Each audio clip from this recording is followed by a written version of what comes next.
الرحمن الرحیم الحمد للہ رب العالمین والصلاة والسلام علی سید الانبیاء والمرسلین محمد وعلی آلہ وصحبہ اجمعین ومن تبعہم بإحسان الی یوم الدین وبعد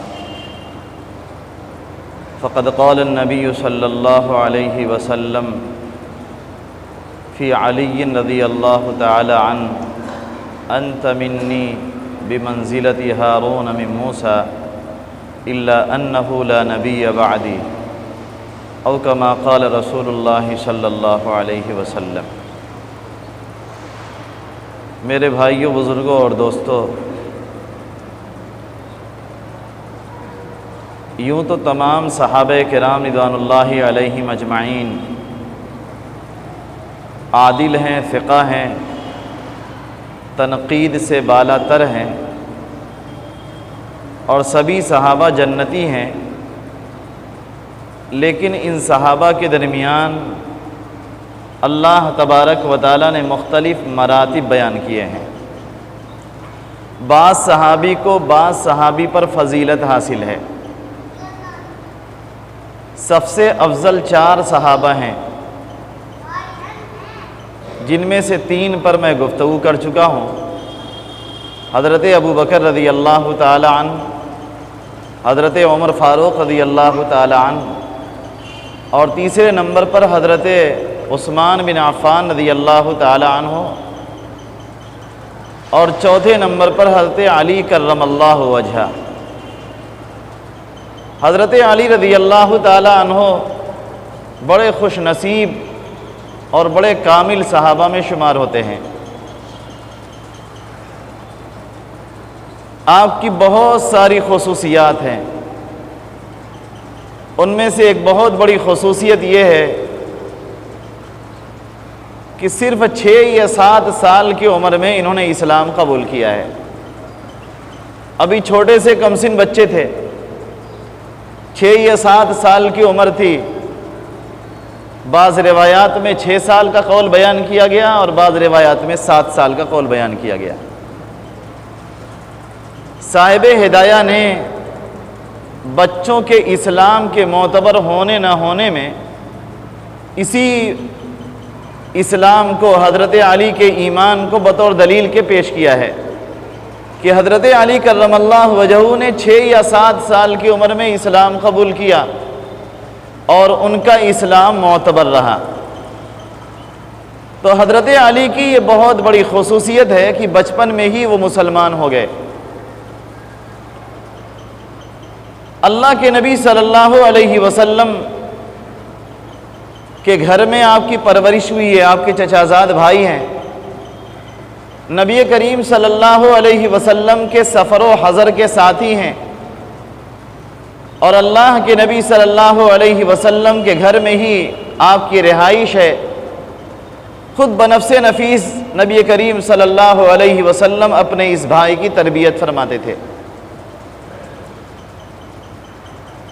اور اپنے بہت سارے نجی کاموں میں جناب نبی کریم صلی اللہ علیہ وسلم حضرت علی سے تعاون لیا کرتے تھے۔ جب اللہ کے نبی صلی اللہ علیہ وسلم نے مدینہ طیبہ ہجرت کا ارادہ فرمایا تو چونکہ مکہ والوں کی بہت ساری امانتیں آپ کے پاس تھیں، مکہ والے آپ کے دین کو تو نہیں مانتے تھے، لیکن آپ کے صدق و امانت کی بنیاد پر اپنی امانتیں جناب نبی کریم صلی اللہ علیہ وسلم کے پاس رکھا کرتے تھے۔ ادھر مکہ والوں نے یہ پروگرام بنا رکھا ہے کہ آج نبی علیہ السلام کو قتل کر ڈالیں گے۔ اللہ کے نبی صلی اللہ علیہ وسلم کو قتل کرنے کے لیے مختلف قبیلوں کے نوجوانوں کو چنا گیا ہے، اور وہ مسلح ہو کر اللہ کے نبی صلی اللہ علیہ وسلم کا انتظار کر رہے ہیں۔ حضرت نبی کریم صلی اللہ علیہ وسلم نے اپنے بستر مبارک پر حضرت علی کرم اللہ وجہہ کو سلا دیا اور امانتیں ان کو دے دیں۔ کہا کہ صبح میں یہ امانتیں ادا کر دینا اور ادا کر کے تم بھی مدینے چلے آنا۔ اور جناب نبی کریم صلی اللہ علیہ وسلم دعا پڑھتے ہوئے اور کافروں کے سروں پر مٹی ڈالتے ہوئے باہر نکل آئے۔ مکہ والوں کو پتہ بھی نہ چلا، اور جب صبح کے وقت اندر داخل ہوئے تو دیکھا حضرت علی سو رہے ہیں۔ حضرت علی کرم اللہ وجہہ فرماتے ہیں کہ مجھے اس رات ایسی نیند آئی کہ ایسی نیند مجھے کبھی نہیں آئی تھی۔ مجھے یقین تھا کہ میرا کوئی نقصان نہیں ہوگا۔ جس بستر پر نبی سمجھ کر حضرت علی کو قتل کیا جا سکتا تھا، حضرت علی کرم اللہ وجہہ پوری رات اسی بستر پر آرام سے گزارتے ہیں، اور صبح میں لوگوں کی امانتیں ادا کرتے ہیں، اور امانت ادا کر کے مدینہ طیبہ ہجرت کر جاتے ہیں۔ ایک بہت بڑا یہ کام تھا جو اللہ کے نبی صلی اللہ علیہ وسلم نے حضرت علی سے لیا۔ علی کرم اللہ وجہہ نے مدینہ طیبہ کی طرف ہجرت کیا۔ اللہ کے نبی صلی اللہ علیہ وسلم نے اپنی صاحبزادی حضرت فاطمہ رضی اللہ تعالی عنہا کا نکاح حضرت علی سے کر دیا۔ حضرت علی بہت غریب تھے، ان کے پاس رہنے کے لیے مکان بھی نہیں تھا۔ اللہ کے نبی صلی اللہ علیہ وسلم نے حضرت علی سے کہا کچھ انتظام کرو مہر وغیرہ کا، تو ان کے پاس ایک زرہ تھی، اسی زرہ کو 4000 درہم میں فروخت کیا جاتا ہے، اور فروخت کر کے اسی زرہ کے پیسے سے مہر کا انتظام کیا جاتا ہے، اور کچھ خانگی ضروریات کی چیزوں کا چکی وغیرہ کا انتظام کیا جاتا ہے۔ حضرت علی کرم اللہ وجہہ کا حضرت فاطمہ رضی اللہ تعالی عنہا سے نکاح ہونا ان کے لیے بہت سعادت کی بات تھی، اس لیے کہ حضرت فاطمہ نبی علیہ الصلوۃ والسلام کی سب سے چہیتی صاحبزادی ہیں۔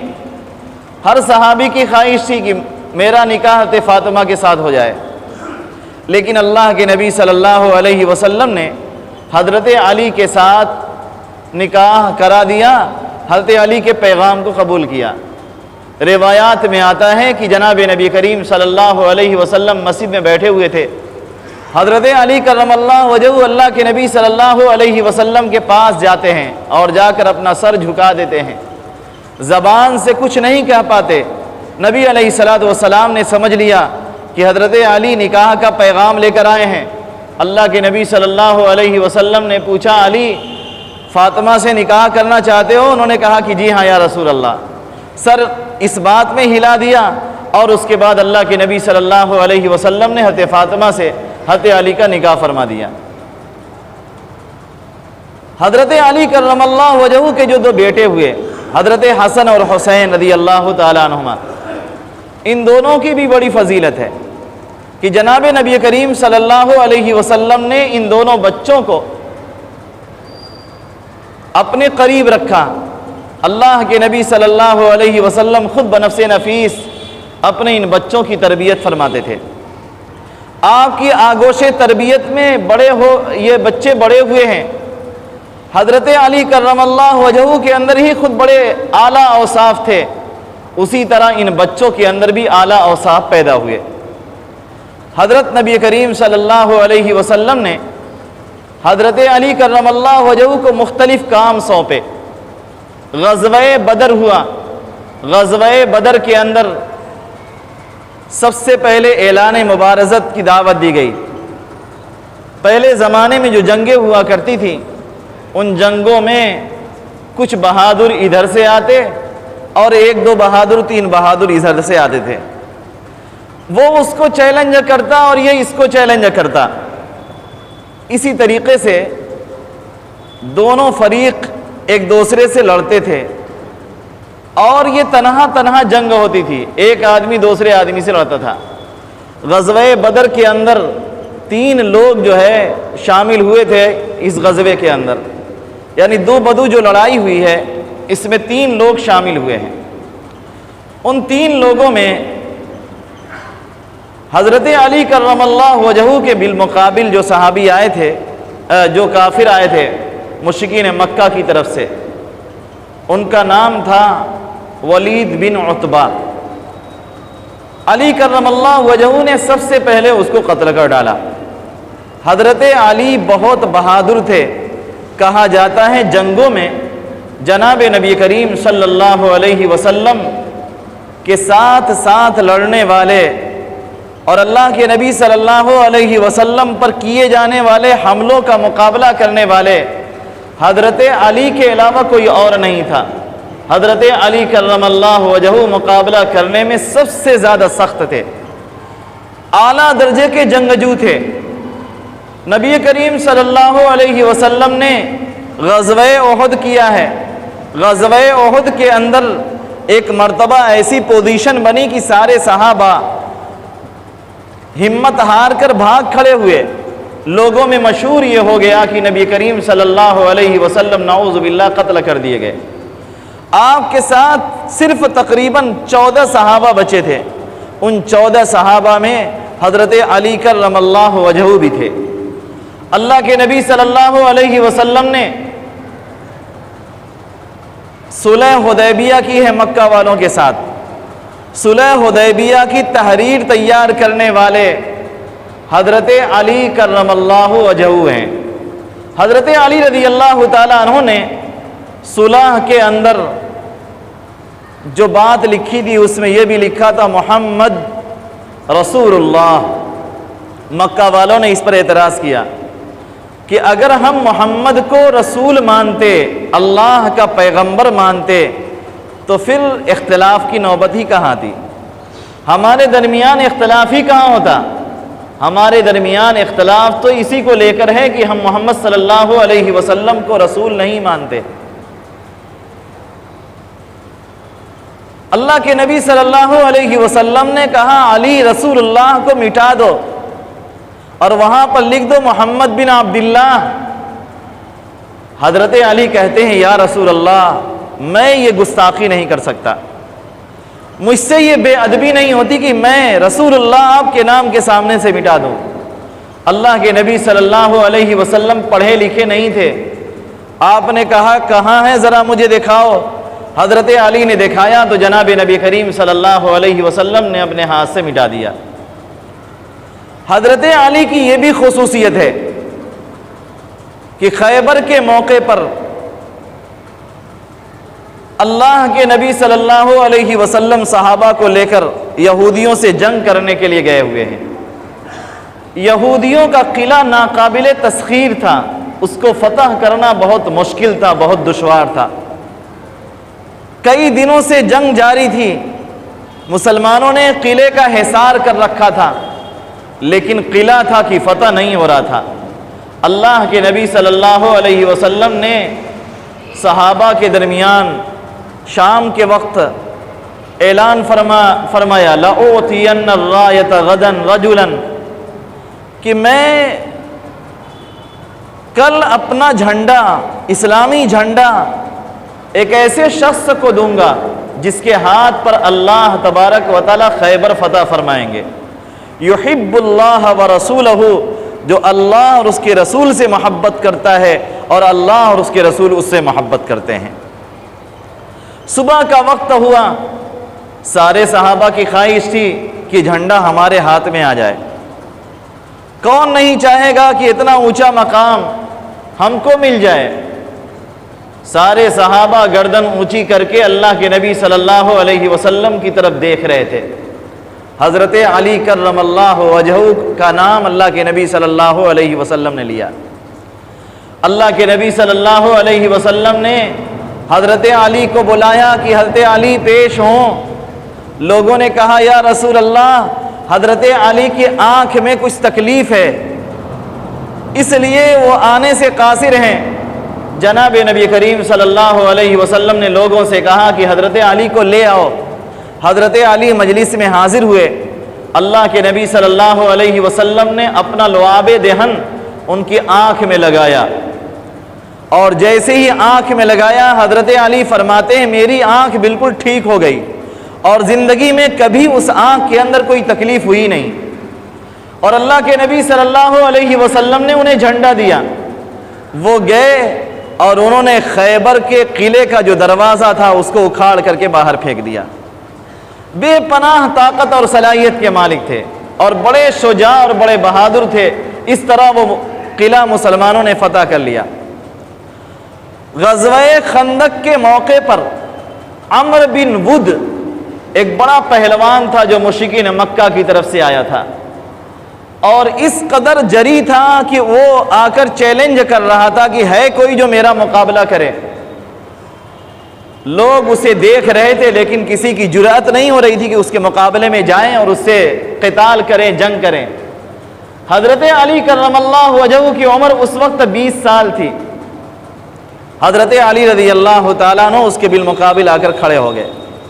20 سال سے کچھ زائد ہوگی، 25 سال کے آس پاس ہو گئی۔ اس کے بالمقابل آ کر کھڑے ہو جاتے ہیں اور آ کر آن کی آن میں چند لمحوں میں اس کو مار کر جو ہے زمین پر گرا دیا۔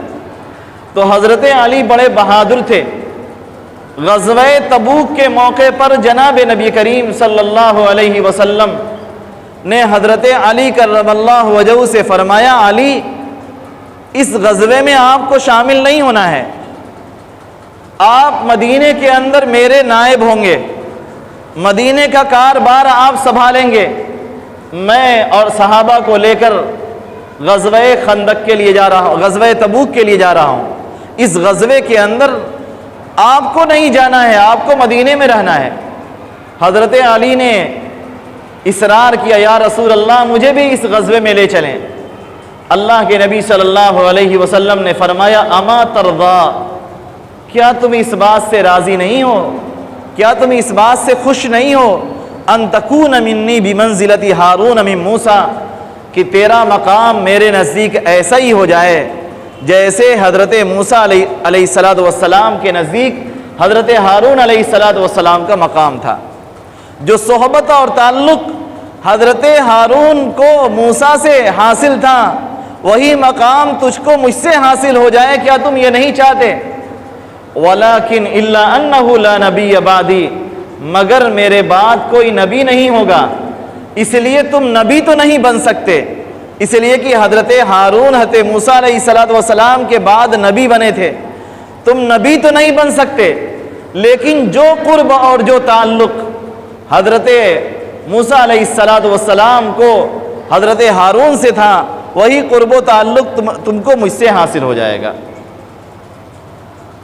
چنانچہ اللہ تبارک و تعالیٰ نے حضرت علی کو یہ مقام عطا فرمایا کہ تمام صحابہ میں فیصلہ کرنے کی صلاحیت سب سے زیادہ حضرت علی کرم اللہ وجہہ کے اندر تھی۔ جناب عمر فاروق رضی اللہ تعالیٰ عنہ نے ایک موقع پر فرمایا، وَأَقْضَانَا عَلِيٌّ، ہم میں سب سے زیادہ فیصلہ، بہترین فیصلہ کرنے والے حضرت علی کرم اللہ وجہہ ہیں۔ ہم میں فیصلہ کرنے کی صلاحیت سب سے زیادہ حضرت علی کے اندر ہے۔ تو حضرت علی صحابہ میں فیصلہ کرنے کے معاملے میں سب سے زیادہ مضبوط تھے اور سب سے بڑے عالم تھے۔ حضرت علی کرم اللہ وجہہ کو جناب نبی کریم صلی اللہ علیہ وسلم نے ایک موقع پر یمن کا قاضی بھی بنا کر بھیجا تھا۔ یمن کے مسائل کا فیصلہ کرنے کے لیے اللہ کے نبی صلی اللہ علیہ وسلم نے حضرت علی کا انتخاب فرمایا تھا، لیکن متواضع بھی بہت زیادہ تھے۔ اس قدر علم تھا لیکن تواضع بھی بہت تھی، گھمنڈ اور تکبر نہیں تھا۔ علم بڑی خطرناک چیز ہے، علم کی بنیاد پر تکبر بھی بہت جلدی آتا ہے۔ حضرت علی کے بیٹے ہیں محمد بن الحنفیہ، جو حضرت علی کی بیوی حنفیہ کے بیٹے ہیں محمد نے ایک مرتبہ اپنے والد حضرت علی سے پوچھا کہ اللہ کے نبی صلی اللہ علیہ وسلم کے بعد لوگوں میں سب سے بہتر کون ہے؟ ای الناس خیر بعد النبی صلی اللہ علیہ وسلم، نبی علیہ السلام کے بعد صحابہ میں سب سے بہتر کون ہے؟ آپ نے فرمایا ابو بکر۔ انہوں نے پوچھا ثم من، حضرت ابو بکر کے بعد سب سے بہتر کون ہے؟ آپ نے فرمایا حضرت عمر۔ کہتے ہیں مجھے اندیشہ ہوا کہ تیسرے نمبر پر حضرت عثمان کا نام نہ لے لیں، اس لیے میں نے کہا ثم انت، پھر تو آپ سب سے افضل ہیں۔ کہنے لگے نہیں، انا رجل من المسلمین، میں مسلمانوں میں سے ایک عام سا مسلمان ہوں۔ میری حیثیت بس اتنی ہے کہ میں ایک عام سا مسلمان ہوں. یہ تھی ان کی تواضع. ورنہ پوری امت کا اس بات پر اجماع ہے کہ حضرات صحابہ کے درمیان چوتھے نمبر پر جو شخصیت فائز ہے اور چوتھے نمبر پہ جو خلیفہ برحق ہوئے ہیں وہ حضرت علی کرم اللہ وجہہ ہوئے ہیں. حضرت علی کرم اللہ وجہہ کو حضرت عثمان بن عفان رضی اللہ تعالی عنہ کی وفات کے بعد خلیفہ نامزد کیا گیا تھا. آپ کی خلافت کے بعد کئی سارے اہم کام تھے، ہر طرف شورش تھی، فتنے تھے. ایک فتنہ تو یہ تھا کہ حضرت عثمان کے قاتلان سے قصاص لیا جائے، جنہوں نے حضرت عثمان کو قتل کیا ہے ان سے بدلہ لیا جائے. دوسری طرف خوارج نے سر اٹھا لیا تھا، بغاوت کی آگ ہر طرف پھوٹ پڑی تھی. حضرت علی اپنے مشن پر لگے ہوئے ہیں. ایک کام تو انہوں نے یہ کیا کہ باغیوں سے جنگ لڑی ہے. حضرت علی کرم اللہ وجہہ کے لیے داخلی طور پر ایک مسئلہ اور درپیش تھا کہ سبائیوں نے لوگوں میں یہ پروپیگنڈا کیا تھا کہ حضرت علی معبود ہیں، اللہ ہیں جو زمین پر اتر آئے ہیں. جیسے نصارہ نے عیسیٰ علیہ السلام کے بارے میں کہا تھا کہ عیسیٰ علیہ السلام اللہ کے بیٹے ہیں، اللہ تعالیٰ نے زمین پر انہیں اتارا ہے. اسی طرح ان لوگوں نے، سبائیوں نے یہ پروپیگنڈا کیا کہ حضرت علی الہ ہیں، معبود ہیں. اور شیعوں کے اندر ایک گروپ ہے اثنا عشری شیعہ. آج بھی اثنا عشریوں کا یہی عقیدہ اور نظریہ ہے کہ حضرت علی معبود ہیں. روایات میں صاف لکھا ہوا ہے کہ حضرت علی کرم اللہ وجہہ نے ان لوگوں کو جنہوں نے حضرت علی کو معبود قرار دیا تھا، حضرت علی اس پر خوش نہیں ہوتے ہیں بلکہ ان سب کو آگ کے حوالے کر دیتے ہیں، آگ لگا کر آگ میں ان کو جلا دیتے ہیں.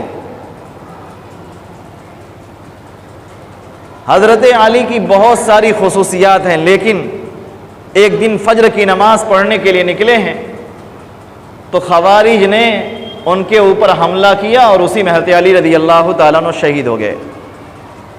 فجر کی نماز پڑھنے کے لیے جا رہے تھے مسجد کے اندر، اسی حال میں انہیں شہید کر دیا گیا اور مسلمان ایک عظیم خلیفہ سے جو ہے محروم ہو گئے. اللہ تبارک و تعالی ان عظیم صحابہ کے نقش قدم پر چلنے کی ہمیں توفیق عطا فرمائے. وآخر دعوانا الحمد للہ رب العالمین.